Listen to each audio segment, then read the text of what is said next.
Welcome to Around the Board, a show where four board game enthusiasts discuss board game topics and news. Here are your hosts, Daniel Oasis Connors, John Jungle Jack Theismann, Old Man Chris Thomason, and yours truly, Andy Barnett. Now, join us around the board.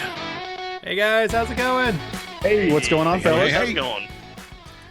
Hey, do you guys notice, or did you notice on Kickstarter that there's a game on there that references our last show? Oh yeah, Well, really? Specifically. I mean, somewhat. In the very general sense, it references our last show. I think we may have The royal we. Yes, I think we may have instigated we made the inspiration behind this game. This We game is inspired called, this? I think so. It's called Trailblazers. Oh. And the tagline for Trailblazers is, meet the hiking, biking, kayaking game that you can take hiking, biking, and kayaking. Oh. And it's an outdoor themed game that's meant to be played outdoors. As we talked about playing games outdoors last episode, and some of us were less than thrilled about it. But apparently, we've inspired someone to create this game, Trailblazers.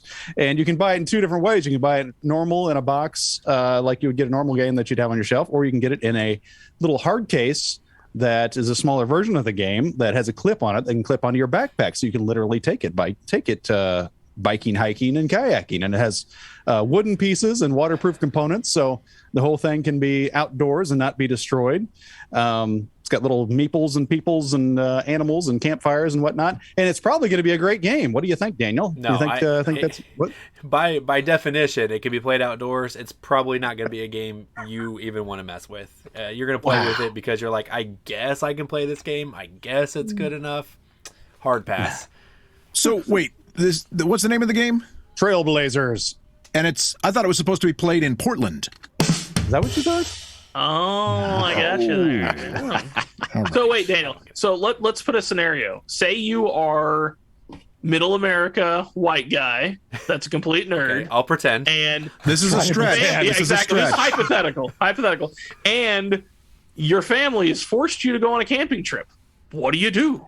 You enjoy your family. You play outdoor games. But you won't. That's not you. That's not who you are. I don't bring games You're with gonna me hate that everywhere. camping trip. Okay, fine. I'm gonna back this game. Are you guys happy? Hey, it's a Now I'm victory. happy. I'm glad you're playing along. And speaking of playing, Well done, Andy. that's right, it sure is, everybody. And Around the Board is all about playing games and giving away points. Yes, points indeed. We're going to hand out points to the winner.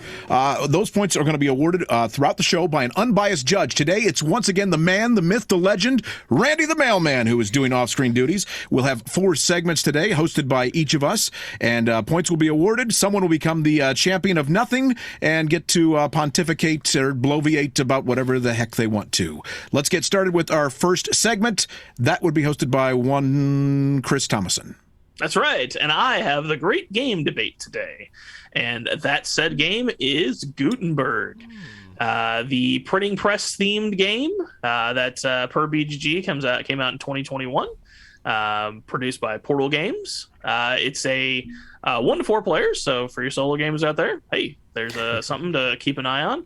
And it's a game where you're going to take, like 6 different actions, and there's priority kind of bidding for turn in a very different way, but it's an interesting way. And you're going to purchase letters and fulfill orders over the course of the game with the different letters making different words, I guess is the best way to describe it. So, so we're going to talk about that. What do you think about this one, Andy?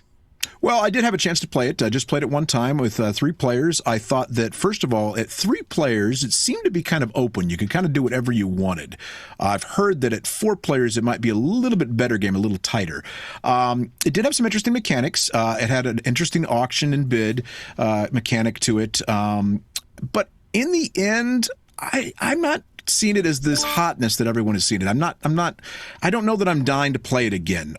For one thing, it just kind of felt like another one of those games where you kind of fulfill orders and you collect resources and you do your thing, just slapping a different theme on it. And the theme, honestly, it didn't do a whole lot for me. I mean, yay, the printing press. The other thing is... only changed the world, but it only whatever. changed the world. That's right. Old news. Anyway, and the other thing that was really confusing at first is I was looking for other letters besides vowels, and I kept thinking I don't want more vowels. And also, I think throughout the game we at some point made some sort of joke about Vanna White and bind vowels, but I don't remember what happened there. Anyway, there you go. That's my quick thoughts on it. Daniel, you? All right. Well, for me, I've gotten to play Gutenberg a handful of times now, and played it a couple at 3, I think 1 at 4, and I think when it boils down to it, the game's just okay to me. I had a lot of high hopes for this game, especially that initiative system. One of my favorite games is Revolution, where you're trying to like guess what your opponents are going to play off of so that you can kind of adapt to that or try to outbid them. And when they told us about this initiative track, I thought it was going to be that same feeling. And it was at first, until the game progressed and I realized the initiative track felt more like a lie. And what I mean is the game felt so open that it didn't really matter what my initiative was. There was always a good choice out there for me. So while there was a optimal choice that I wanted, like maybe something went up two on the track instead of 1, I felt like oh, that's the one I want. But I'm okay with anything out on that board, which is sometimes a good feeling. It's sometimes a good feeling when you can pick whatever you want and you can get away with it. But it also leaves a bad taste in your mouth when you realize, if every choice I make is okay, then is any choice really good or any choice really bad? And if that's the case, why do I even care about the initiative track anymore? And then I discovered that it was near the end, that last track where you're shooting for end game scores. I feel like that the game hinges solely on who gets the most of those. And every game that I've played has ended on about 8 points, which is the points of those end game scoring. So to me, it's an okay game, but in the end, I might have to pass on it, but I'm going to give it a few plays before I make a final decision. What about you, John?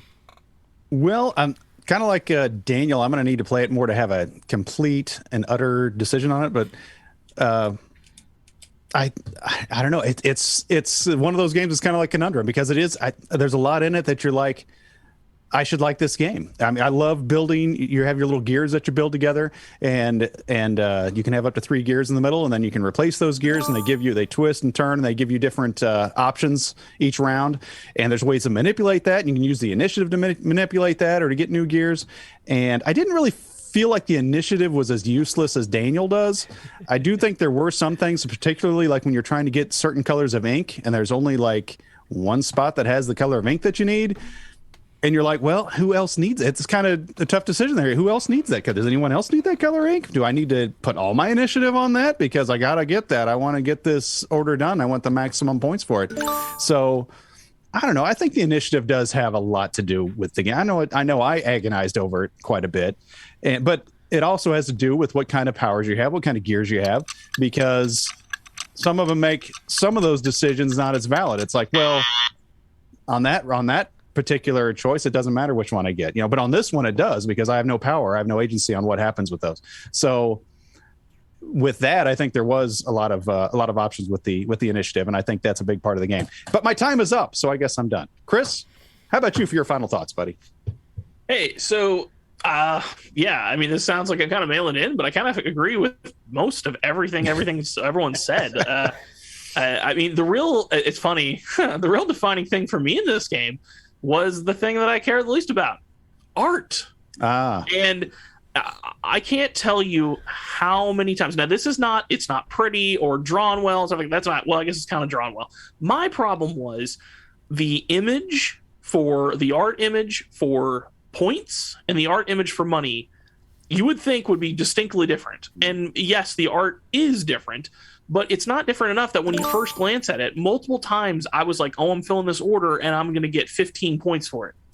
And then I would turn it in and be like, oh, nope, I got $10 and 5 points. Oh, and so like, that's a super minor quabble, but it just, I don't know, it was really weird. I've not run into a game like that before where I was so just intuitively confused by the difference in the money and the victory points, which is a very minor thing. But I mean, I guess we're being critical. That's what we're doing. But everything else, like I enjoy the game. It's great. Kind of like you said, it's a lot like a lot of other games you've played. It's not really breaking any new ground. I like the initiative system, but like Daniel said, it kind of sometimes felt like it didn't matter too much. But at the same time, depending on how the ink came out, like John said, sometimes it really mattered. So it's kind of a luck of the draw if the initiative mattered. So, but overall, I enjoyed my play. But I also only played it 4 players, and I've, like the other guys said, it's not as good seemingly with less players. So a lot tighter and more, a lot bigger of a deal making your decisions at 4 players. Yeah. I do want to comment. You kind of touched on it. I loved the components and I loved all the artwork. I thought it was all very, based on the era and looked great. And the little tiles that you use for the letters and everything, the little typeset looks amazing. And it's fun to mess with and put on your little cards and whatnot. And so, I mean, for the type of game it is, it's produced well and it's done about as well as it can be done. Yes. And yeah, I don't know what. Yeah. It's like I said, there's so much in it that it seemed like I should like it more when I played it. That's what I think it is. I need to try it some more because it seemed like this game I should just absolutely love. But that wasn't quite there. I don't know. It's a good game. I just don't know if I could say it's a great game. Yeah, I'm I guess we're all kind of on the same page on this one. But let's go on and move to segment number 2 here. Our next game here has to do with wood. Does it? One rolls backstairs, the motor impairs, rolls over your neighbor's dog. Let's wait for a snack, it fits on your back. It's log. It's log. Yeah, we're going to talk about log games. No, I don't. That's not what we mean by logging games. I hope not. We don't mean actual logging. games. I get it. Like keeping track of the data, tabulating the statistics, the what have you. Yes. Like I would do. I'm now going to think of that song every single time I do it, though. This lovely app here, BGG Stats, which that is product placement right here. Stats right there. Hashtag not a sponsor. Yeah. So yeah, there we not go. A sponsor. Not a sponsor, but not yet. Not yet. That's what I'm saying. Not yet. Yes, exactly. We need that BGG Stats money. Come on, guys. Absolutely. Come on, baby. No, I want to talk about logging games, and I'll give you my opinion here in just a minute, but I want to ask you a few things.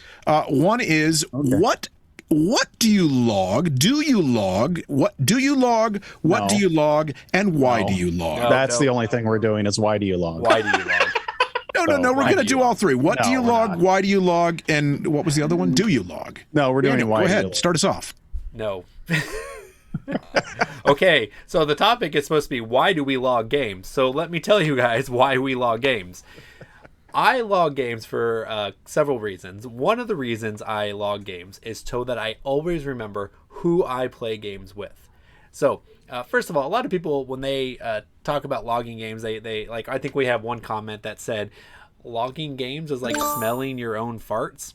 Okay, well, yes, if you were, like, I don't even understand that. People get really weird when you mention logging games, but it's not about, like, showing off how many games you played or anything like that or how many times you won. It's all about remembering these experiences you had with the people you were there with. Example, I run a second Friday game night, and I will meet new people all the time, and when they come back, what's one of the greatest thing is I can look into my stats and see, because I always remember what game I played with somebody, but I can't always remember their name. So I'll look on that stats and be like, "Oh, look at that! I remember your name is Deshaun. Awesome, I remember you." And then they're like, "Oh, wow, that's really cool. This guy remembers me." So that's one reason you would want to log games, is to try to figure out, remember who you played with it. But it also helps you remember the story. Sometimes you can forget all about a game that you played, but then you're like, "Oh, wait, I did play this game with Andy once." Hey, oh yeah, I remember that's the game that this crazy thing happened, and it kind of brings back those memories and helps you. And then the last reasons I log is because it does help me keep track of all the games I played. Later on, we're going to talk about playing my entire collection, and without board game stats, I don't think I would be able to do that. So there you go. Largely to remember the people and remember the experiences. How do you remember the experiences? Are you actually taking cliff notes on each experience? Oh, Andy made comment about such and such. Remember this. Yeah, well, there's space to put that. There is, but I want to know if you actually get that ridiculous. No, you could take pictures, but it helps trigger the memory.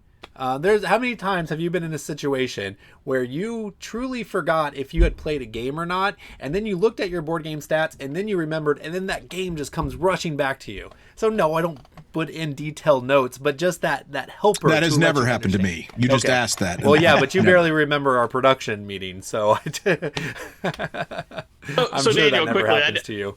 I know this is out of order, but I got to quickly say. So what you're saying is BG Stats for you is basically a little black book of board games for you. That's how you're like remember people's names and like, oh yeah. Yep, there you go. You nailed it. Little black book. Little black book of board games. All right. Well, John, why do you log games? Well, Daniel, I wish I could say my reasons were as altruistic as yours, but they're not. The main reasons for me is, number one, to see how many times I've played a game, because it can be interesting, especially if it's a game that you've played a lot. Like when I was playing games in lockdown and I was playing a lot of solo games, it was fun to go back and see, oh, how was that score? How does it compare to games in the past? That's a lot of fun. Then just see how many times you played, when the averages start working out. See, it makes it very interesting when you're comparing scores once you have a nice base to compare them against. Another thing is to, track your best scores, but really the most important reason that I log games, I've got to say, is because elite gamers log their scores. And so if you want to look like an elite gamer, especially if you're at a game con and you're there at a game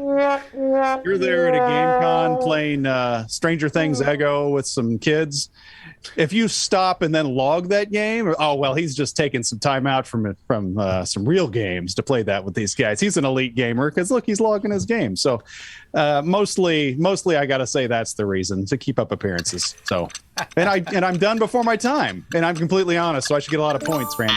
Man. So you were not keeping up appearances by being done before your time, though. That's true. All right, Chris, guys. what do you say, buddy? So it's story time with Chris, baby. Okay.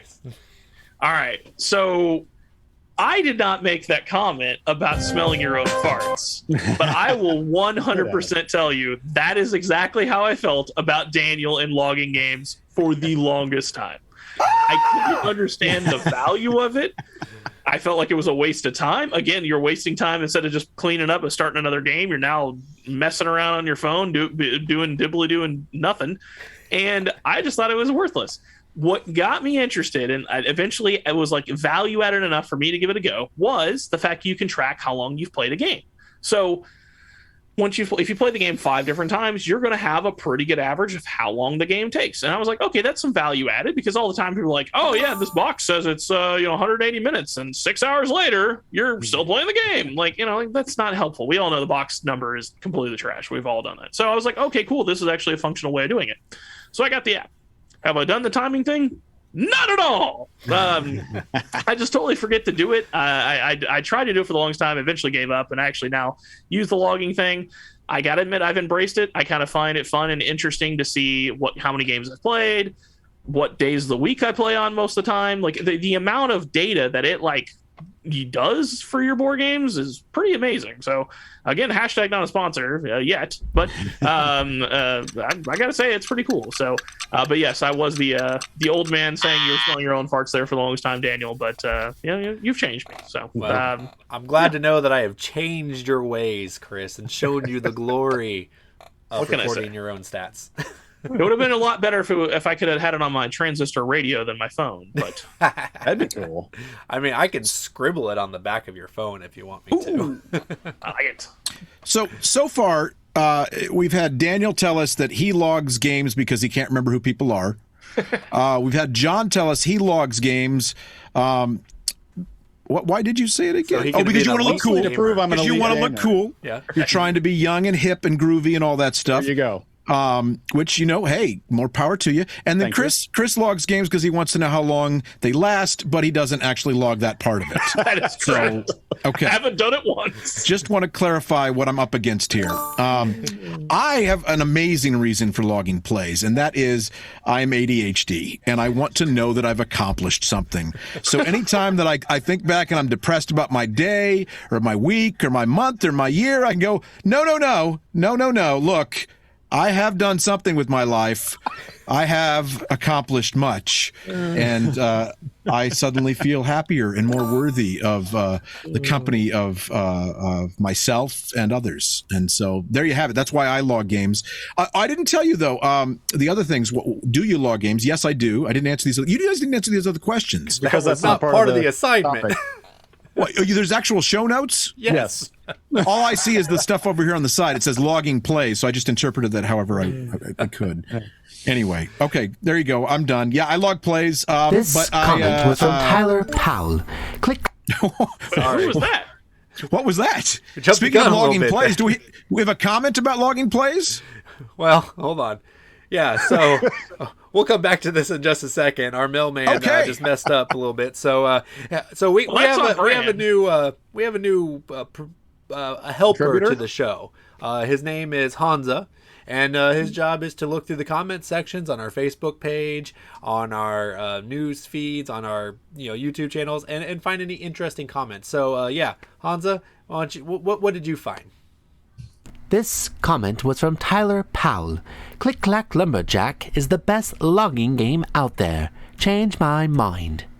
Well, yeah, okay, Hansa, that's not what this was about. You must have been hanging out with Andy too. With me. There. I think Hansa and Andy had about the same idea what this topic was about today. Well, Hansa is unpaid, right? Because yes, I just want to make sure. Well, he's definitely getting a pay cut after this. Okay, well, that's good. He's getting none of that BGG stats money. That's for sure. Well, no, wait. I gotta. Hold on. We're halfway through. No, I gotta say something. We're halfway through the game. I'm telling you a story time with Daniel. There you go. All right. So I didn't know this is. Are we doing story time now? Yeah, story time. Okay. No, I got to. This is the best story about BGG stats. Okay, I'm playing with my sister and her friend who plays a lot of games, but only with my sister and me, and I only see my sister like twice a year. So I pull out the stats, and my sister's like, "He's such a nerd. He's writing down his stats for his board games. Isn't that ridiculous?" And her friend Victoria is like, "Yeah, that is ridiculous." Well, after like 10 minutes, she goes, "Wait, what are you doing again?" And I kind of explained it to her. She goes, "Yeah, that's nerdy." And then like 30 minutes later, she goes, "What's the name of that app?" And I was like, "BGG stats." And she's like, "Huh." And she's like, "Can I see it real quick?" And I show her. And then like 10 minutes later, she goes, "Yeah, I just downloaded the app." It was the greatest cycle of this is stupidest thing I've ever heard to like, this is genius. That's nice. So yeah, that's my. That sounds like that kind of sounds like the evolution of the subscribers to our page. Probably. Every day it's growing. Here. Wait a minute. What is it again? Well, if you'd like to subscribe to our page, be sure and check us out at youtube.com/aroundtheboardshow. Correct? That's right. Correct. Also, let us know Got in the the URL comments right. why you log your games as well. Yes. Yes, and send us an email if you want. Subscribing. You can subscribe, send us an email. The email is mail@aroundtheboard.net. There we go. Great. We'll be back after a word from our sponsors, and we'll continue this game. Darkness covers the land. Evil runs amok. Chaos reigns in the hearts of men and women. It's time to start over. The creator of the universe is about to give humanity a cold shower. In Ark Noah, you and your family members work cooperatively to survive a massive flood coming to cleanse the land of evil. The National Weather Service has issued a flash flood warning for... Your tasks include warning other humans about their impending doom, collecting pairs of animals to breed in the new world, and gathering resources to build a massive floating vessel of protection. In Phase 1, you get to work on your tasks while ignoring public mockery. Noah, you old fool. I know how to swim. But be careful. Phase 2 could kick in at any time, bringing with it 40 days of rain that are sure to dampen your plans. If you succeed, you'll be rewarded with an all-new life full of rainbows, fertility, smoked meats, and the death penalty. It's an epic water judgment adventure for families of all ages. Glad we've been blessed with smoked meat. Yes. And the death penalty. All right, guys. Yeah, round 2 is very punishing. I like that. Yes, very good. All right. False permadeath. Guys, guess before what? we get back to the game and the different segments, Daniel, you've got something you wanted to try out here right now. What's it called? The bonus round. Oh! Yes. Yeah. So 4 rounds wasn't enough, so we needed a 5th round. And that fifth round is going to be presenting a game from a specific category to our producer, Randy, and he is going to declare which one of us has presented him the best game that fits the category the best. Best category and best game. Both those things. So, the first one, which blew Chris's mind, is the most obscure game. Who can bring the best, most obscure game? John, what game did you bring to present to Randy? Well, I hate to say this, but the contest is over because I've won it. Because number one, there's no way anyone can have a game more obscure than this. My game is Kicking Class. And to my knowledge, I'm holding the only copy in existence of Kicking Class because it was a beta version from the producers. It's not a completely finished product even. And it's a really good game. Besides that, I can't believe the Kickstarter wasn't successful because this is a fun game of dice manipulation where you're going through high school using pools of dice to try to pass classes, and it's got the most hilarious cards in it. Where when you pass classes, it's pretty cool. They'll give you advantage on classes beyond that, and if you fail them, you got to go to summer school. So it's very thematic. It's very fun and completely obscure. It's got to be the most obscure game that anyone is going to present today. Kicking Class. That's going to be your winner. Yeah, so I just wanted to highlight that was actually someone locally who tried to do that, and he sponsored our tabletop day about 5 years ago, maybe. But unfortunately, it didn't fund. But yeah, you're right. It is a good game. Yeah. So, all right, Chris, what did you have? Well, I have the game from 1999, Ricochet Robots.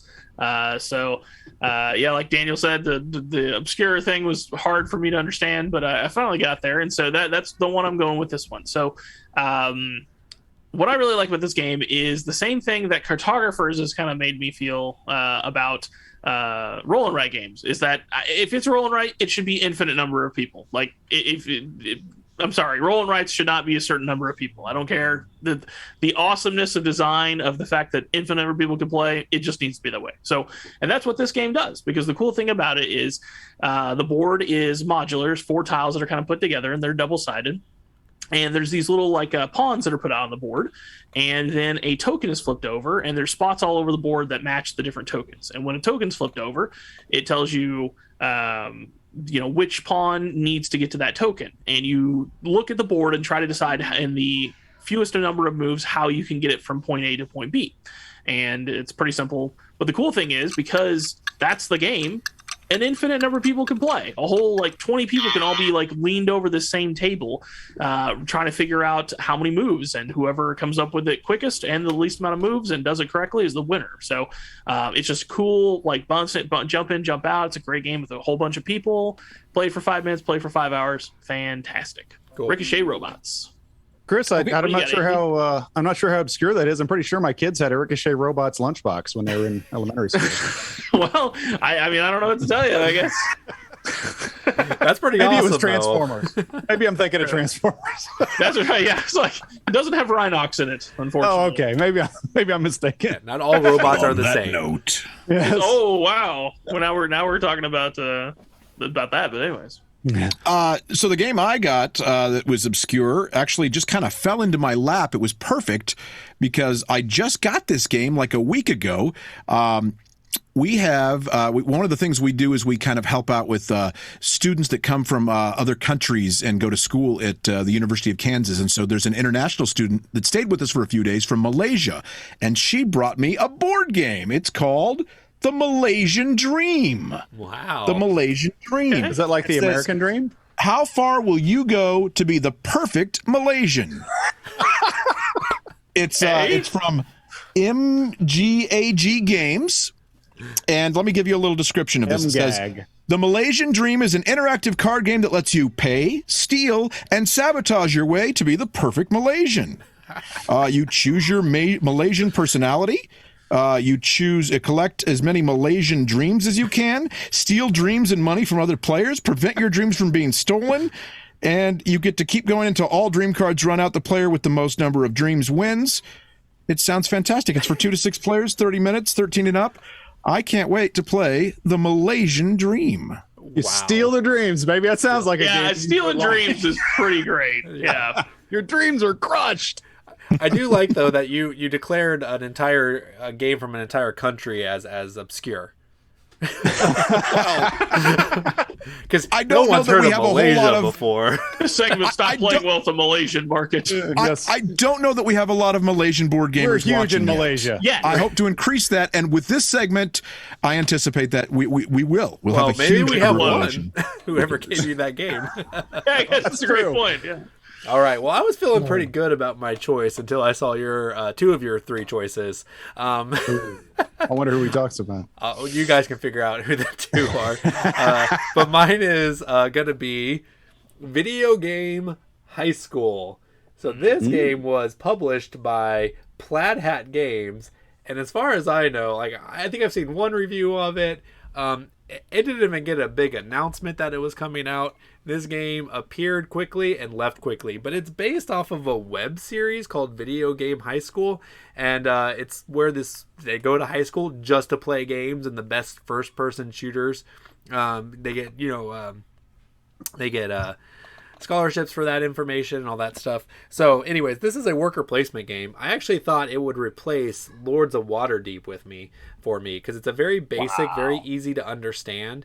So it would play well with just about anybody. Also, the theme, while it is an intellectual property, it's about going to a high school that plays video games. I think anybody can actually relate with that, especially Randy's son. I think he'd love this game. Oh, gosh. So there you go. Video Game Jeez. High School. The board game. Could lose points for that. That's All for right. sure. Well, Randy, who is going to be the winner and who will be awarded the points for this segment? Infinite number of people can play my game. Infinite. The winner is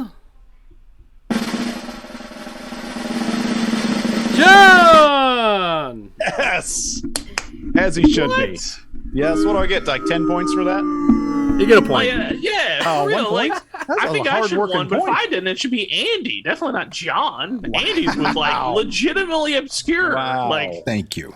But Thank how you. good is it? see, again, I don't understand this game. TBD. Like, the whole idea, obscure, it's obscure for a reason. Like, Video Game High School and the kids thing, it's obscure for a reason. It didn't happen. Like, Malaysia, also obscure. Not good. Judges maybe have it's spoken. good, but Yeah. obscure The judges means have it didn't spoken. go well. People don't know about it for a reason. What, You know what, now, Chris? correct me. You may not what are the understand current this, but- scores now? What's that? Our scores have disappeared. Where are the current scores? Oh, yeah. What are the current scores? I feel left in the dark. I know. We got to work on our interface. It's fine. Gonna be a surprise. Let's do a recap real quick. If you want to switch that, let's go to Play Shelf Trade. There we go. There it is. So Hey! at the start of this round, we have Andy and Chris at 4, John at 5, and Daniel with the runaway lead. Oh, man. All right. Well, let's move on to segment 3, and it's going to be Play Shelf Trade, hosted by Jungle Jack John. That is correct. And as I'm still the reigning champion on picking games for Play Shelf Trade, and I'm going to just That's not bump. true. I'm just going to bump my value up a little bit this week because I've got some good ones here, and I have a theme. I like to have a theme because I'm a theme guy. The theme today is worker placement. So we're going to have 3 worker placement games to choose from, and once again, they're all games people have probably played or heard of. So I bet everyone here has played every one of these games. This might be the first list where everyone's played every game. There's some value in that. I should get points just for the list. Anyway, let me move on. So worker placement. What we've got here, we've got the classic that Daniel mentioned earlier. I don't know if it's really, is it old enough to be a classic? Lords of Waterdeep. It was the very first worker placement game that I ever played, I believe. I'll call it a classic at this point. It's a board game classic, for sure. And it's I mean, it's more than 6 months, so it's definitely a classic. And Daniel, exactly. If it's not new hotness, it's a classic. That's right. Or it's garbage. Yep. So Lords of Waterdeep. Then another one that some say is very thematic, and that is Tzolk'in, or Tzolk'in, however you want to say it. I don't think anybody's ever called that thematic, but that's okay. Yeah, that's what I was like. Well, Some It's have. thematic. It's very Anyway, and then the last one, which most people throw this into the deck building category, but I think it fits better in the worker placement category, and that is Lost Ruins of Arnak. So those are your 3 games. What say you, Chris? What's All your right, play? well- Oh, wait, I didn't go over the rules real quick. Oh, okay. This is play, shelf, trade, everyone. In case you're not sure what that means, you're going to pick which game you want to play right away. You're going to pick which game you're going to put on the shelf for later. It's not bad, but I'm going to put on the shelf for later. And then the third game, I'm going to use a phrase that Chris coined last time. Which one you're going to get rid of, like yesterday's Judas, and just throw that game out the window. You're going to trade that one away as quickly as possible. So that's Andy. Try to remember what the actual categories are: play, shelf, and trade. And we'll move on to Chris. Chris, what do you say about that, buddy? So I'm going to start with my shelf. I'm going to shelf Lords of Waterdeep because it is that classic. It is a game I enjoy. Kind of a new player kind of game. You can kind of teach it very easily. Anyone can play it. But there is still some strategy to it. It is rewarding both the first play and the 20th play. So I want to have that one in my collection for when I want to go to that well when I'm playing with someone new. But maybe even when I'm playing with someone that isn't new as well. So I'm going to put that on the shelf. And then I am going to play Tzolk'in because I actually just played it the other night. And it was as good as ever. Still love that game. Someday I would still love to paint the gears, but I mean, that's a lofty goal because and that game also is just, it's great. And the fact it's got to be the best like gimmick to game I've ever played. That game is unplayable without the gimmick of the gears. I mean, you could do it, but it would be awful trying to keep track of all that stuff. So it looks super cool. It looks really gimmicky, but it's actually fantastic and makes the game just blissful. It's a great play. Every single time I get done, I'm like, oh, I'm going to try this strategy next time. I never do because I forget, but I always think about it. Yep. And then I'm going to trade Lost Ruins of Arnak because it's worth something. I'm probably going to get a good value back from it. And Daniel ruined that game for me by calling it a deck builder, and it's absolutely not. And I just can't get past that, and I don't like it because of it. Daniel, you are my yesterday's Judas. What about you, Andy? Very nice. Well, thank you, Chris. I'm going to go with the following. First of all, so I think I would marry. Is it date, marry, kill, right? Or No, I don't believe that's what it is at all. play, shelf, trade. That sounds like a very inappropriate game that you're mentioning. Well, we I would changed never it. endorse here. I changed it to be more PG. Anyway, I'm going to go with the game I would like to play. That will be probably Lost Ruins of Arnak. I've enjoyed playing it lately. I enjoy that game a lot. I don't have it, and I'm not going to get it because Daniel has it. My friend Tyler has it. I've got several people that have it, so I'm not going to buy it. But it's not a bad game. And I've got Dune Imperium, which plays a little similar. There's some comparisons. But I really like Lost Ruins of Arnak. Every time I've played it, I've grown to like it more and more. As far as game that I'm going to put on the shelf, that will be the classic Tzolk'in. Tzolk'in's an awesome game. The only bad part of Tzolk'in is it is a lot of setup and there's a lot of pieces, but it is a wonderful game. It is a classic. I love the way the gears shift, and I don't know what you're talking about as far as a theme. It's got a great theme. I don't know. This is going to make me sound stupid, but it's either Mayan or Aztec, right? Is it Mayan? I think The theme is basically human sacrifice. That's a great theme. There's nothing wrong with that. That's fantastic. There is skulls. Who doesn't like that? Are you talking about like when you didn't move your pawn and it gets crushed by the gears? Is that what you that's mean by fantastic. sacrifice? I love that part. I love that, and I love the having to collect the corn and the what have you. Fishing for corn. The cornfish. Go up on the god tracks. Corn. It really is a fantastic game, and you know what's cool about it is I've played it probably about 20 or 30 times, and I really feel like there's still a lot to be learned in that game because I've played it with some of you guys, and it's a fairly competitive game. Then I played one time on Board Game Arena against somebody who just smoked me, and I'm like, what are they doing? How are they destroying me? So there's still a lot to be learned there. I think it's definitely a really great game. As far as what game I'm going to trade, that'll be Cubes of Waterdeep. Sorry, I just the talk about a themeless game. I mean, let's slap Dungeons and Dragons on it and sell it and whatever. Yes, it is a good worker placement game and it's a classic, but really the theme is pointless and the cubes are very uninspiring. Now, I have heard that the expansion makes it a lot better, but I've never played it with the expansion. So that's what I think. Daniel? All right. Well, while I enjoy these 3 games greatly, all 3 of them, mind you, do you want to switch over to me there, Squee Bob? No, he Thanks. doesn't. Nope. Yeah, it's about me Daniel. now.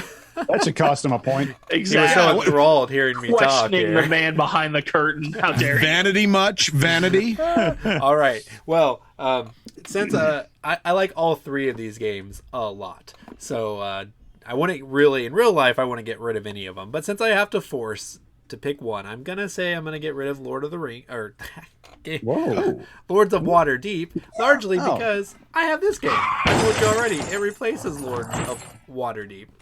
All right, the other one, I'm gonna choose to play Lost Ruins of Arnak. I recently just played Tzolk'in, and it was a great experience. But I really, really enjoy Lost Ruins of Arnak. I love how it combines the deck building. Yes, it is deck building, okay? Just because you don't shuffle your deck 20 times doesn't negate the fact that it is a deck builder.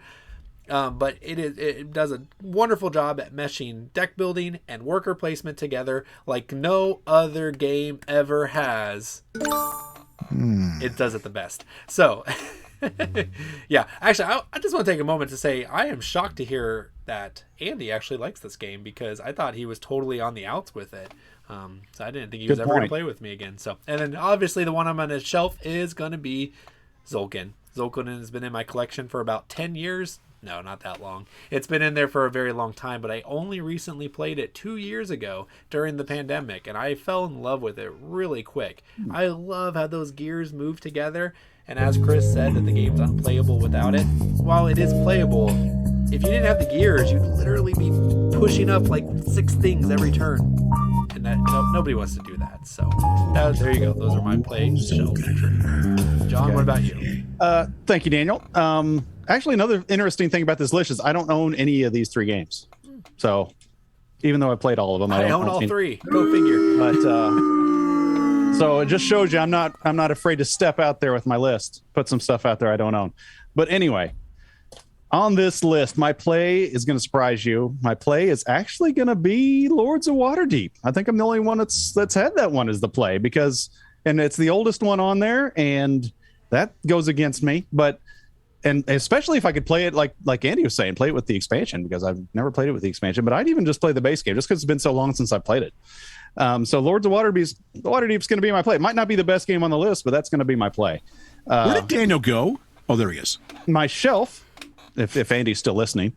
No, he just disappeared. I'm ADHD, so I saw somebody leave the screen, and I go, wait, no. That's it.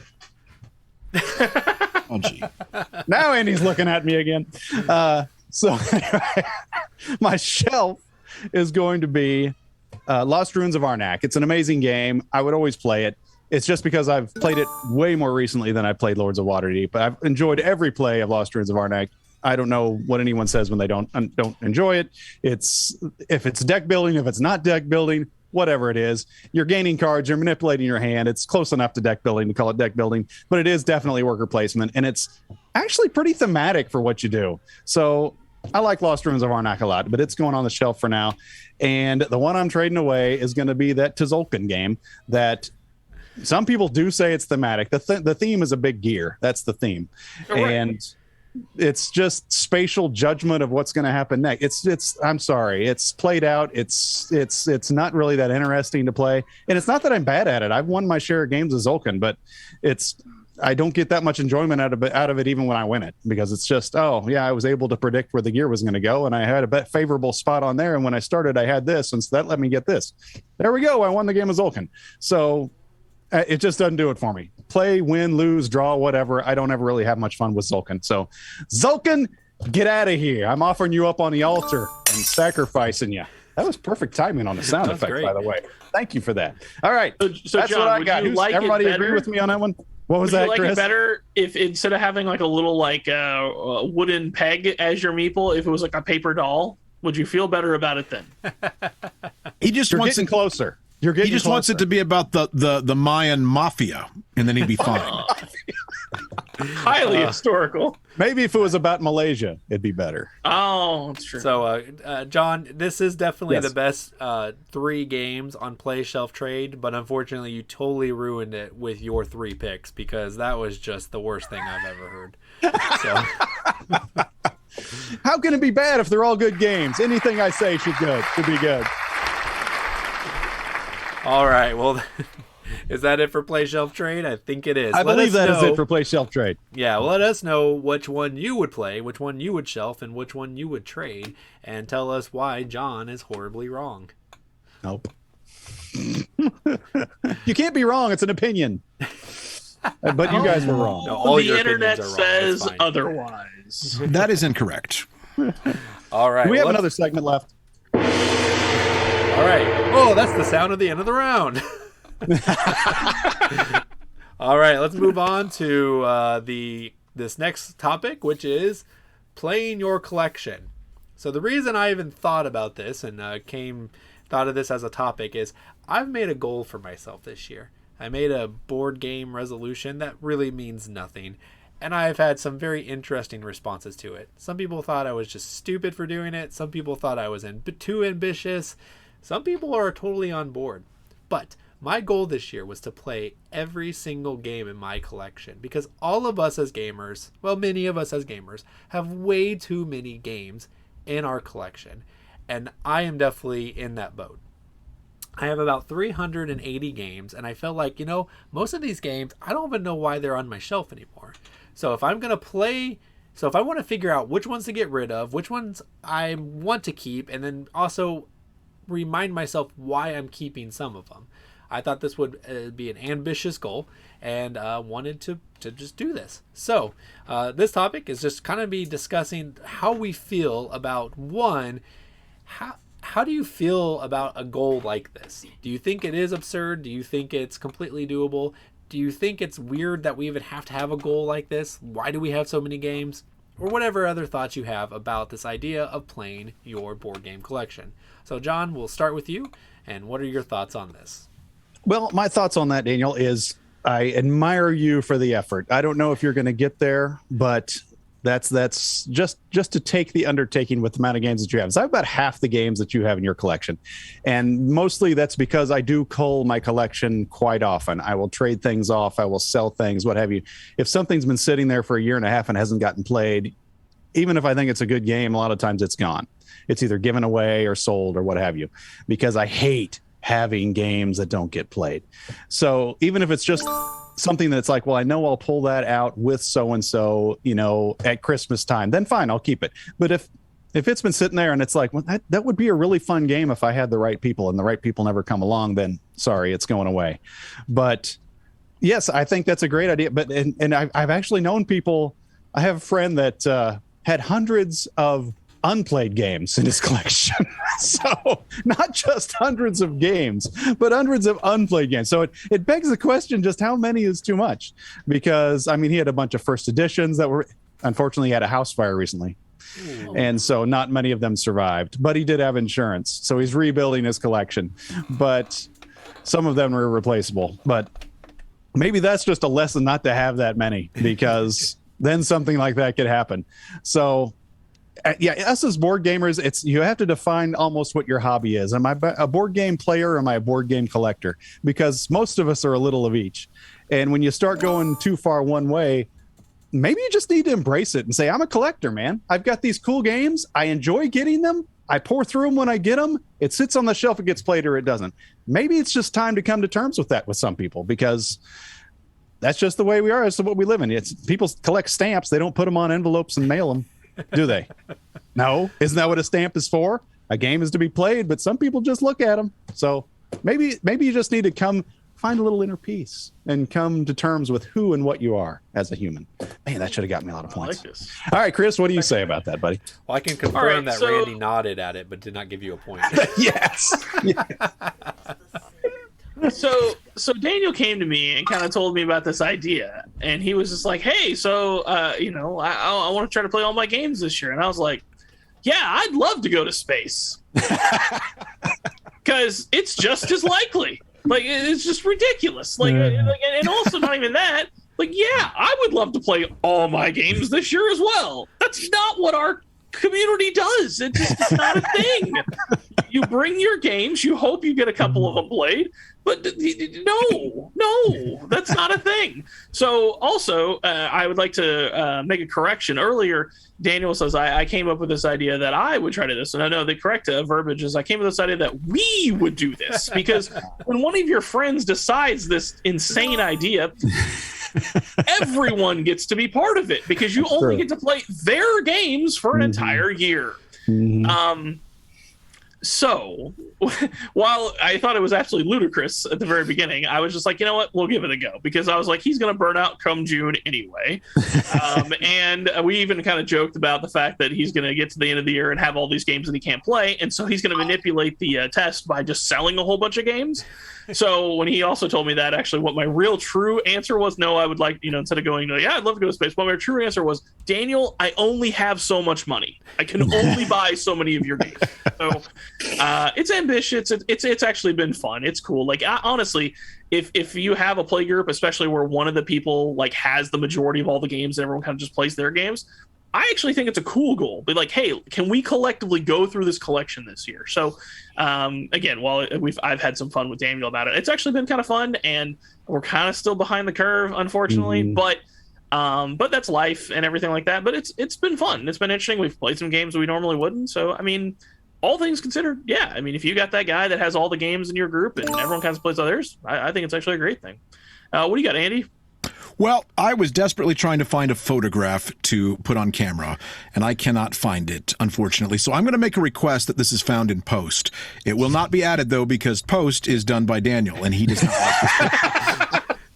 He has this picture. It's a really creepy picture of Daniel, and I put I put the Emperor from Star Wars next to it, because this is my opinion of Daniel. I asked him early on, should I back this? And he always goes, do it. And this picture looks just like the Emperor telling Anakin, do it, Anakin, kill him. And so Daniel, I'm just going to turn this segment into bashing Daniel is what I'm going to do. Daniel has destroyed my life. He has ruined everything about me. Before I met Daniel, I had some games I loved. I played them often with friends. I enjoyed them. We played them frequently. We had laughs. We had fun. We said, oh, hey, what game out of the 15 that we own should we play today? Then Daniel got me on this hotness kick where I buy all the games, and I've got a shelf full of games. I got all these games that I haven't even played that are still in shrink, and I've got games that I don't even want, but I bought them because they were a good deal. And you've destroyed me, Daniel. You have destroyed me, and you should...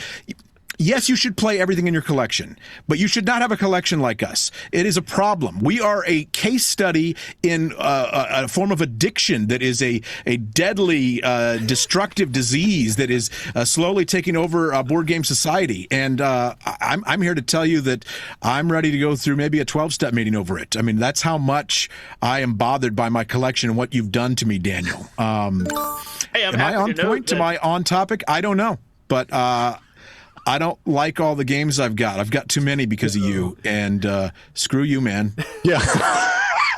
Hey, Andy, you'll be happy to know you've already taken your first step by admitting you have a problem. There you go. Thank you. The next step is quit committing burglaries to get game buying money. Might be the next. Quit stealing games. Now, there is a funny story. Can I tell a funny story about how I collected one of my games? If we want funny stories on the show, yes, go ahead. Tell a funny story. So, I will say that Daniel has opened the door to me trading actual personal items for games. Right. This is a crazy story, but I own a game that I got from Daniel, and I traded him a mattress. Yes. That's right. That what is game correct. was it? I had an extra mattress, and I traded a mattress for Tyrants of the Underdark. Yeah. Nice. Fair trade. So the original, right? The original. It's a really good trade. Mm-hmm. That's not bad. All right. How's the mattress, Daniel? I trade my son's mattress. Very soft. Very soft.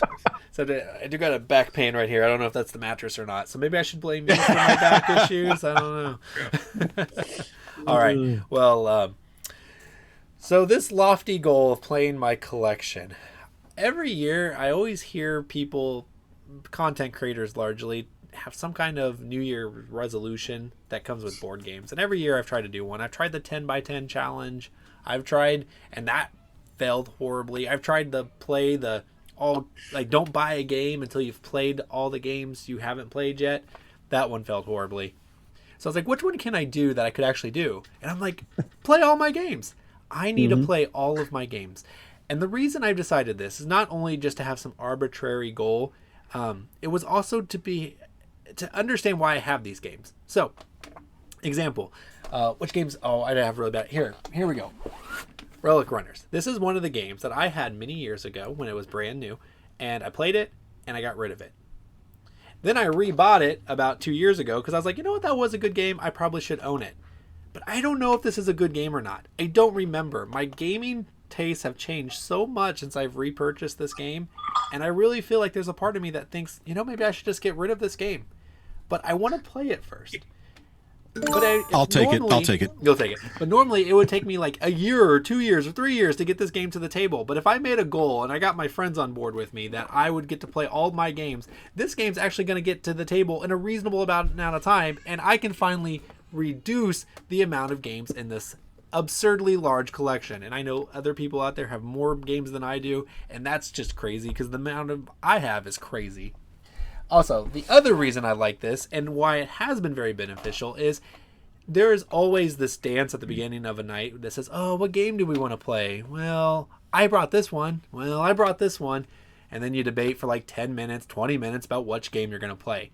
Well, now, if Andy says, hey, I really been wanting to play Terraforming Mars, I'm like, you know what? Let's do it. Let's play your game of Terraforming Mars because it's on my list. I can play it with good conscience, and I can be the tiebreaker there. So, yeah, those are the two reasons that I really wanted to do this. Largely to just slim down this collection and find out why I like the games I like. Now, that being said, I am at 46% of my collection, and it's August, so if you do the math, I'm really behind. But I'm including my kids' games in on this as well. So I think as soon as I get the kids' stuff in there, I think it's going to shoot that percentage up really high. At least that's my hope. You're really at 46%? That's pretty good, actually. Yeah. Well, I mean, Brendan, you can't go to bed yet. We got to play this game of Noah's Ark real quick. Get him up. Get your brother up. I know it's 2 a.m, but get over here. We got 5 more games where you can go to bed. I mean, they're just as educational as the things are learning in school, so I don't see why that's an issue. Exactly. Did you just slam schools? No, not at all. Did my you wife worked actually out of school, so there's the joke there too. So, I was going to say, or did you compliment them? Yeah, I did. There you go. I'd like to highlight Daniel was like, oh, well, otherwise, it'd take me like 1 to 3 years to try to play this game. You know why? Because you have 3 other friends, and so the normal, I play your game, then you play my game, then we play that guy's game, then we play that guy. That's why it takes 4 years, because you're sharing opposed to we're doing what I say. But no, we are sharing. We are sharing because now if you have a game in your collection that I own, I'm totally going to want to play that. Like Power Grid. Power Grid's in your collection, right? Chris, you brought Power Grid and we played it. Now, I will say for John, unfortunately, I don't like any of his games. So that is a little problematic. Not true. No, that's not true. Actually, I think your favorite game, what is it? It's a Wonderful World. Yeah, see, I like that one too. So I like that's one of my at least favorites. one That's a good game. But looking at your shelf now, yeah, I don't have any of those in my collection. Oh, I do have City of Spies and Tiny Towns. There you go. We can play Tiny Towns together, John. There you go. We can do that. All right, there you go. All right. Well, guys, cool. I think that takes us to the end of that segment, doesn't it? It does. And with that, it also takes us to the end of the game. While we all got a little bit more points than last time Randy did this, not much more, but we still got more points. So, Andy, as usual, is at the bottom with 8. Daniel and Chris is at 9. And John is the big winner at 11. So, John, you get 2 minutes to yourself. Tell us what you think about, well, anything. Thank you, gentlemen. You can put the camera directly on me now, Randy. We don't need to see those guys. Yeah, there you go. Thank you. Quit with the timer. This may be the last time I win after I do my spiel here because it's going to make some people upset. We talked, and some would say proved, that Crokinole is not a board game. It's a game, but not a board game. And I'm going to turn my attention to another sacred cow. That cow is the bloated Twilight Imperium. You know why Twilight Imperium isn't a game? Because, as we've just discussed, games get played. And nobody plays Twilight Imperium. You know what happens with Twilight Imperium? Someone gets it on a good deal or on a great trade, and they brag about it, and they stick it on top of their Kallax, and it sits there, and all their friends come over, and they look at it. You have Twilight Imperium. I know about that game. It takes forever. You're so awesome. You must be a real gamer. And it sits there until you finally trade it. Because what happens with here's the deal. You go online to these game playing sites and you'll see people say, hey, here's what we're about to play tonight. What should we play first? Hey, here's what we just played. Hey, here's some other games. What should we play of these tonight? None of those are ever Twilight Imperium. The ones that are about Twilight Imperium is somebody saying, hey, look what I got a great deal on. What have I gotten myself into, LOL? Well, let me tell you what you've gotten yourself into. You've gotten yourself into a game that's going to sit on your Kallax and collect dust until you finally break down and trade it in like new condition, because it's never going to get played. And games get played, by golly. Thank you. That's my rant today. Wow. Well, John, just like your camera, that was slightly off center from the rest of the world. I love it, though. Oh, geez. Well, hey, guys, I actually wanted to tell you guys something. Somebody actually offered me some money to be on the show with us. I know. So take it. I didn't tell you guys this, but I let them join us in a Zoom call. But they're muted, of course. But I'm gonna have Randy go ahead and unmute them and just get their opinion here real quick. So, Randy, if you don't mind. I should get all the points just for watching this mess. I should log that I watched this show because it took a lot of strategy to not fall asleep. Well, that was just uncalled for. Sorry, guys. I didn't know. I hope you got a lot of money. I know. I don't know why they paid me just to do that. It's so Mr. Kalis. Are they going to pay us in like currency that's still real, or like a currency that's like out of date? I mean, it was cardboard. But in the next game of Kalis I play, I'm going to have an advantage. That's true. Yeah. So we'll maybe audit who comes into our show next time a little bit better. Might be a good idea. Sorry about that, guys. Sorry. So, all right. Well, with that, guys, I think that brings an end to our show. Unless does anybody have? I guess until next time, we'll see you around the board. Bye, guys. There goes the show notes. And Lord, there's a baby. There's a Yoda right there.